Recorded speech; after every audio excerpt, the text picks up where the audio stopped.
और सच्ची कह रहे हैं, अगर इसके अनुसार चल लोगे तो भजन बढ़िया बनने लगा। सात्विक भाव से ही भजन होता है। कम से कम अपने घर में जो रोटी बनाई जा रही है, रोटी बन रही, श्री जी को भोग लग रहा है, सात्विक तो है। कब बना, कैसे लोगों के द्वारा बना, क्या विचारधारा से बना, कितने दिन से वो बना रखा है। अगर शाम की रोटी सुबह दी जाए ना तो अभी हो जाएगा कि हम नहीं खाएंगे, बासी है। और 10 दिन महीना भर का बनाओ बंद क्या कहते हैं नहीं, 10-15 दिन की तो होती होंगी, 5-6 दिन 10 दिन की वो डबल रोटी होती। अब हमें तो ज्यादा कुछ पता नहीं, लेकिन होती होंगी क्योंकि दुकानों में बिकती है। अब ऐसा तो नहीं कि ताजी फैक्ट्री से निकल तुम्हारे सामने आ गई थाल में, ऐसा तो नहीं। उनमें तुम बासी नहीं देखते हो, उनमें तारीख भले देखते होगे कि एक्सपायर हो गई कि नहीं है? अगर शाम की एक्सपायर हो गई तो भी चल जाएगी, क्योंकि कल की तक देखो हम मना कर रहे हैं। अगर मान लो तो मान लो, सुबह नाश्ता बिस्कुट से करने का मन होगा तो हम मना कर रहे हैं। अपने घर की एक रोटी बना लो, हल्का सा नमक लगा के फिर खा लो तो कैसा रहेगा। उसके साथ आप नाश्ता कर लो, एक रोटी बना लो। ये डबल रोटी की क्या जरूरत है? डबल बुद्धि हो जाएगी, डबल रोटी में बुद्धि डबल हो जाएगी। बंद नाम जप में मन नहीं लगेगा। माला हाथ में बार ऐसे करो तो चर्बी बढ़ जाएगी। भजन के लिए भाई मना कर रहे स्वामी जी। होटलों का भोजन बिस्कुट, डबल रोटी, बन, प्याज लहसुन से बना हुआ भोजन, फिर आगे तो बहुत ही निषिद्ध है जो अंडा मांस मदिरा आदि का सेवन करते हैं। ये जो लोग ऐसा भोजन करते हैं व्यर्थ में अपने को भजनानंदी और प्रभु प्रेमी बताते हैं।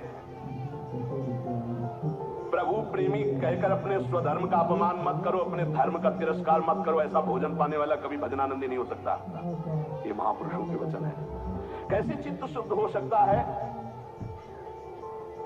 नियमाकुल जिसने स्नान नहीं किया, जिसके वस्त्र पवित्र नहीं, उसके हाथ का बनाया हुआ भोजन पा रहे हो होटल में, तुम्हारा चित्त शुद्ध हो जाएगा। सात्विक आहार का सेवन करने वाला ही, सात्विक वृत्ति वाला ही आगे भजन में बढ़ता है। जो राजसिक तामसिक भाव वाले पुरुषों के द्वारा बना बनाया भोजन स्पर्श कर लिया जाए तो उसमें रजोगुण तमोगुण आ जाता है। फिर जिनको पवित्रता का ज्ञान नहीं, होटल में खड़े वो नहाए हैं कि नहीं नहाए, वस्त्र कैसे हैं, उनका विचार कैसा है, वो शौचालय जाके कितनी पवित्रता करते हैं, और दाल रोटी बना करके वो दे रहे हो आप उसी कुर्सी में। वही मांसाहारी पा गया है, वही तुम पा रहे हो, वही मांस बना है, वही तुम्हारा भोजन बना है, दाल रोटी फ्राई। अब उसके बाद जो तुम्हारे दिमाग की फ्राई होगी उसको कौन बचाएगा? रजोगुण तमोगुण जो तुम्हारे अंदर छाएगा। इसीलिए भजन की सिद्धि कहां जागृत हो रही? दम्भ जरूर जागृत हो जाएगा, नाटक जरूर कर लोगे, लेकिन वास्तविक स्थिति थोड़ी आएगी। भगवत भजन के लिए तामसिक मलिन अपवित्र पदार्थ का सेवन दूर से ही त्याग दे।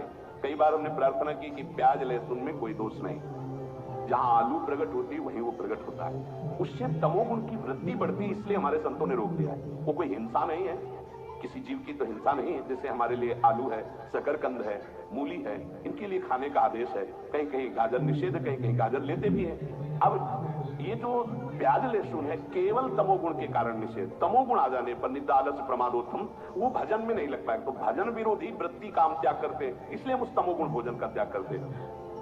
उपासक को भोजन पर विशेष सावधानी। एक काहे को ये सब 20-30 मिनट का खेल है, भूख लगी है और ये 2 अंगुल की जबान में केवल वो मिनट भर वो जो घुमाया, बस उसी का स्वाद है।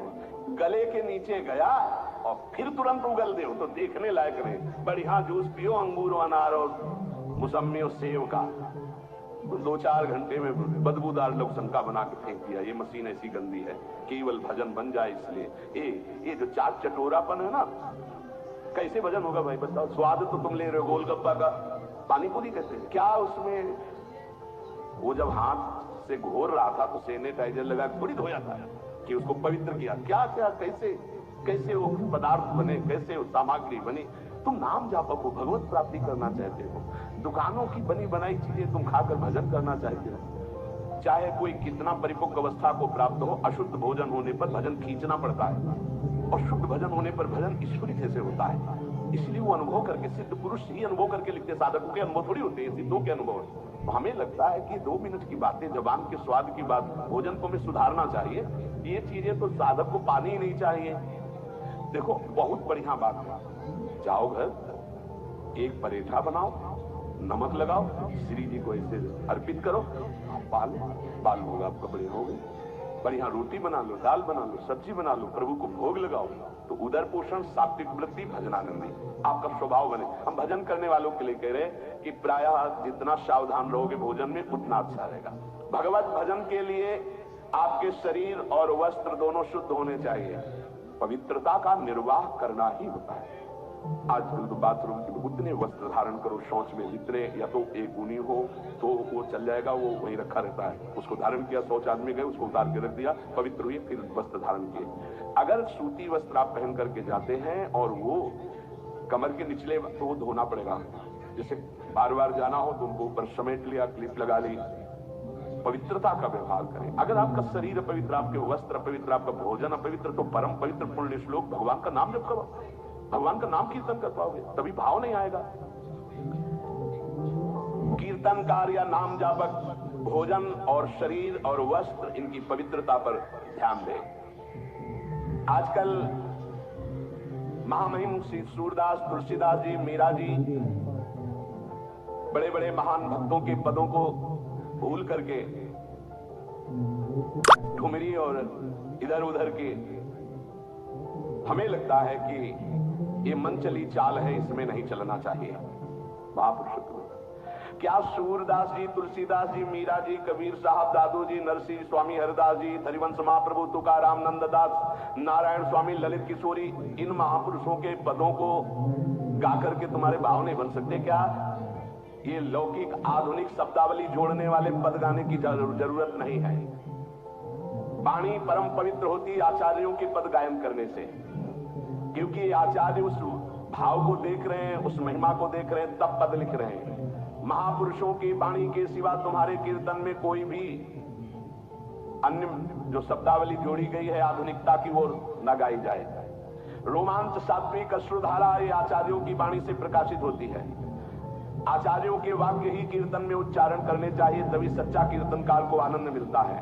और ये भाई, बार बार प्रार्थना करता हूं कि मनुष्य जीवन का कोई भरोसा नहीं, प्रत्येक श्वास खतरे में है। कौन सी श्वास आखिरी है ये पता नहीं।